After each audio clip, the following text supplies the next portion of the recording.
eu como brasileira, você aqui, todo mundo aqui, né?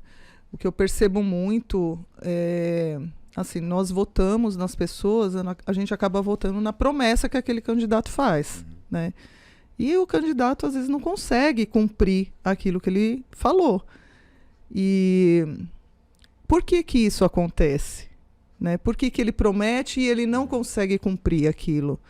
Né? Eu acho que essa pergunta minha é a de muitos brasileiros também, né? Sem dúvida. Professora, o que ocorre?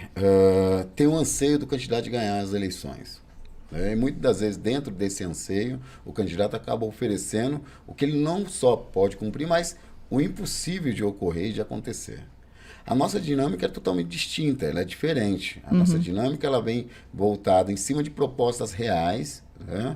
Mas aglutinando e discutindo com a população, né, as possibilidades de a gente colocar essas propostas em pauta de votação na Assembleia Legislativa do Estado de São Paulo. Por exemplo, nós temos um projeto voltado para a questão do pedágio a preço único. Né? Hoje, o que se vive em São Paulo é um verdadeiro assalto, né? contra a população que precisa, na verdade, muitas das vezes, adentrar de uma cidade para outra. Né? Sair da capital para a Grande São Paulo, hoje representa um custo aí de aproximadamente R$ 2,80 para se adentrar, por exemplo, em Itacoaxetuba. Exatamente. Uma cidade ao lado de São Paulo. De São Muitas Paulo. pessoas, Que você vai pela né? Marechal Tito, não paga nada, Sim. mas você vai pela Né? Ayrton Senna, Pra- você paga a ida e a volta de Sim, pedágio. muitas pessoas trabalham em outras, moram em outras cidades aqui, Sim. periféricas a São Paulo, e trabalham aqui. Sendo pra Então dentro- tem um gasto muito grande, né? Para adentrar em Diadema, a mesma coisa. Né? Para adentrar na cidade de Osasco, a mesma coisa. Exatamente. Então, o nosso combate é que haja o quê? Uma taxa única Única. pedagiária cobrada no raio de 100 quilômetros. Ah, tá, de um raio de 100 quilômetros. Exatamente. Tem uma outra questão, Sheik. Para o entretenimento, para o lazer, né? E inclusive para a escoagem de mercadoria para se chegar na capital, da Baixada Santista, do posto de Santos. É um né? absurdo o É um pedágio. absurdo o pedágio. Eu tenho um apartamento na Praia Grande, nós temos em casa apartamento e cada vez que desce é quase R$ 40 de pedágio para pedágio, descer e é. na volta é a taxa de, É, mas- de ambientalização Exato. ambiental lá de mais E isso 7, você 8 reais. onera numa série de outros elementos, Sim. né? Inclusive no bolso e no alimento do trabalhador que mora na capital. Então, a nossa ideia é que, primeiro, tenha uma taxa única no raio de 100 quilômetros. Né? Segundo, que essa cobrança por eixo, que é uma grande falácia das concessionárias, né, caia por terra. Carro é carro em qualquer lugar. Né? Essa medição que os caras se utilizam do ponto de vista da questão da pesagem desse veículo, né? E a questão do desgaste do asfalto é uma falácia que não tem uma apresentação técnica real. Né? Então, o que a gente quer? A gente quer desmistificar e colocar, de fato, o dedo na ferida. Né? Nessa quase verdadeira máfia que existe na questão pedagiária no estado de São Paulo. Então, ou seja, são propostas, professora, reais, né? Sim. Que poderão ser apresentadas, né? Mas que só sofrerão modificações se houver a mobilização da população como um todo. Né? Ou seja, a nossa parte, quanto parlamentar, é trazer à voga a problemática. Né? No segundo momento, é trazer essa problemática, fazer com que a população entenda, né, o que a gente está levantando e, acima de tudo, reivindicar o que é nosso de direito. Porque exatamente. as estradas é um bem da população, não é um bem Privado, das concessionárias. isso. Com Massa. certeza. Se a população apoia, você também consegue apoio na Câmara, né? Sem Para dúvida. aprovar. E uma Sim, coisa sim. que falta na política brasileira, professora, é o que está acontecendo muito, é que as pessoas não são politizadas. Então as Isso. pessoas acreditam que o quê? O candidato a vereador, a deputado, prometeu tal coisa e ele não fez.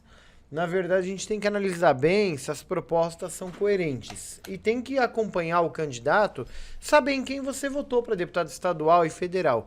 Analisar as ideias e saber que nem tudo que você vai oferecer como proposta, é proposta, né? Então isso daí cabe, porque depois você fala, eu votei em fulano no candidato que foi apresentado, mas ele não cumpriu.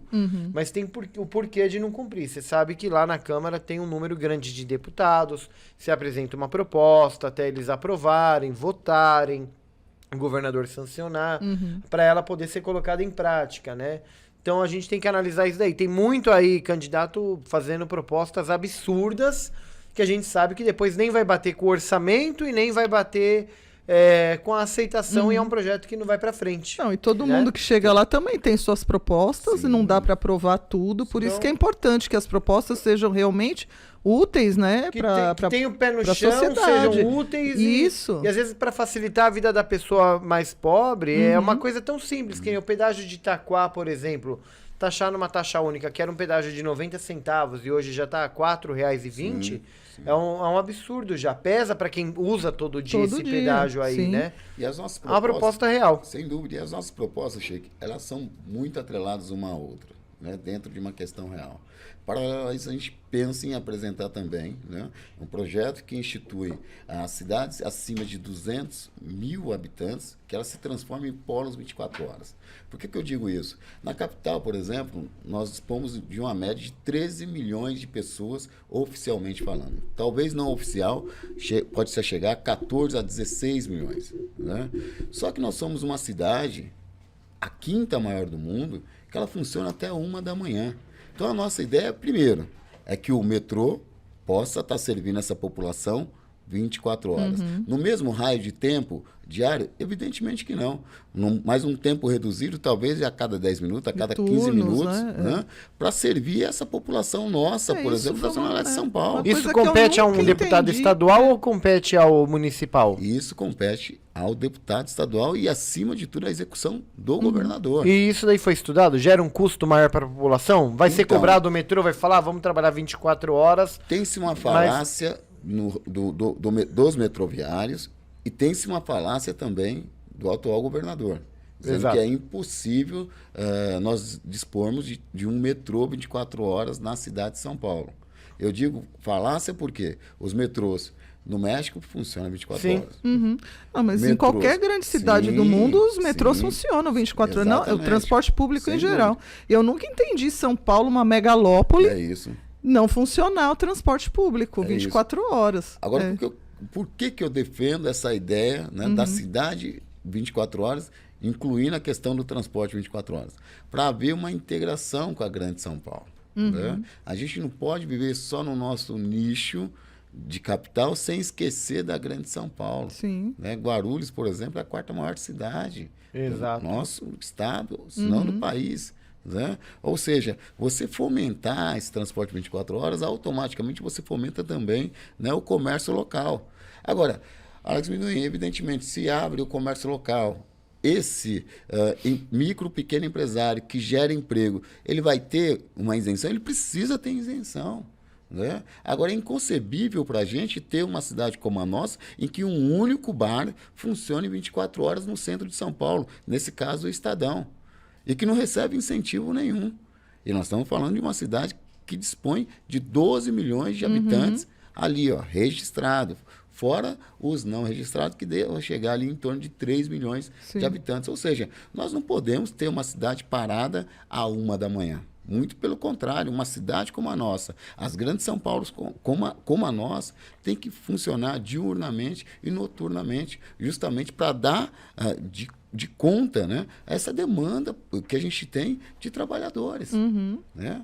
Ou seja, nós precisamos criar espaço para que esses trabalhadores possam exercer as suas funções.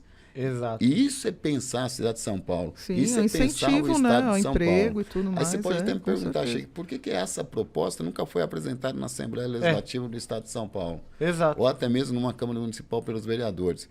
Te digo, Sheik, e por isso que eu me coloco como candidato. A maneira que o político se coloca hoje, inclusive no meu próprio partido, né, tem um distanciamento muito exacerbado da população. Né? O político, inclusive do meu partido, ele sequer anda de transporte público. Muitas das vezes as pessoas me encontram no transporte público e causam estranhamento. Poxa, mas você não é político? Você não sabe o candidato? Sim, mas não. Eu tenho que estar onde o povo está. Eu tenho que sentir as dificuldades que o povo literalmente passa. E, para isso, né, a gente precisa estar ali. A convivência é dia importante. A convivência é muito importante, Sheik. A convivência faz com que a gente não tenha um distanciamento ou até mesmo caia na questão ilusória que o parlamento nos oferece. Porque cheguei eu sendo eleito a partir do dia 1º, nesse caso, a Assembleia Legislativa, 1º de fevereiro, né? Sim. Na Assembleia Legislativa toma-se posse um mês depois do mês Exato. do novo ano, né? O que é oferecido, ou o que será oferecido para o Alex Minuim? 1º de fevereiro é meu aniversário, por sinal. Vamos fazer festa. Data comemorativa. Vamos fazer festa. Hein? O que é oferecido para esse camarada que foi eleito, para o Alex Minuim que foi eleito? Né? Sim. Um gabinete, a estrutura do gabinete, o carro e o tapete vermelho. Isso causa uma ilusão quando o camarada não é preparado com os 2 pés no chão, né? Não tem orgulho da origem, de onde ele saiu, né? Da onde ele se encontra e a representatividade que está nas costas dele, né? Um certo distanciamento. É isso que a gente precisa tomar cuidado, Sheik. Exato. E mostrar, primeiro, para dentro do meu partido, para a classe política, que a gente tem que estar junto ao povo, ouvindo, escutando. Poxa, mas tá ouvindo, tá escutando, é uma demanda exacerbada, Alex, todo dia. Se você tem se colocado para tal, você tem que se preparar para tal também. Exatamente. Né? Eu sempre digo, Sheik, que ser político, né, é estar a serviço da população. Ser político é quase que exercer um sacerdócio, um verdadeiro Exatamente. sacerdócio. É dedicar sua vida ao próximo. É dedicar sua vida ao próximo. É ver seu telefone, é ver teu WhatsApp, né, literalmente funcionando 24 horas. Né? O meu telefone, Sheik, é o mesmo há 18 anos. Meu número é o mesmo há 18 anos. E as pessoas às vezes me falam, Alex, é a sua secretária que responde? É alguém que responde? Não, sou eu que respondo o meu próprio WhatsApp. Exato. Eu posso até demorar para responder. Mas eu sei que responde. Mas sou eu que respondo. Eu recebo uma média Sim. de quase 2.000 mensagens dia. Então, às vezes eu passo ali, divido o período do dia para responder um a um. E ali é pedido de tudo. Coisas que a gente pode resolver, coisas simples que a gente pode resolver, e coisas que a gente não tem possibilidade nem poder para resolver. E a gente fala, viu, professor? Eu não tenho problema com isso. Não, tem que ser honesto, né? E falar, Não tenho problema com isso. Tem muitas das vezes, Sheik Rodrigo, professora, poxa, mas fulano, o político tal resolve. Então vai com o político tal. Né? Mas o fulano, vai com fulano. Eu estou falando para você as minhas possibilidades. Sim. Vocês querem ter um parceiro, vocês vão ter um parceiro, não é 24 horas, vocês vão ter um parceiro 30 horas, mas com os pés no chão e dizendo sempre o que pode ser feito e o que não pode ser feito. E eu não tenho problema algum. É aquilo Sheik que a gente Rodrigo, estava falando, de né? falar não. É não fazer promessa em vão, É né? isso. Você É isso. É, só fazer o que você realmente pode cumprir, É né?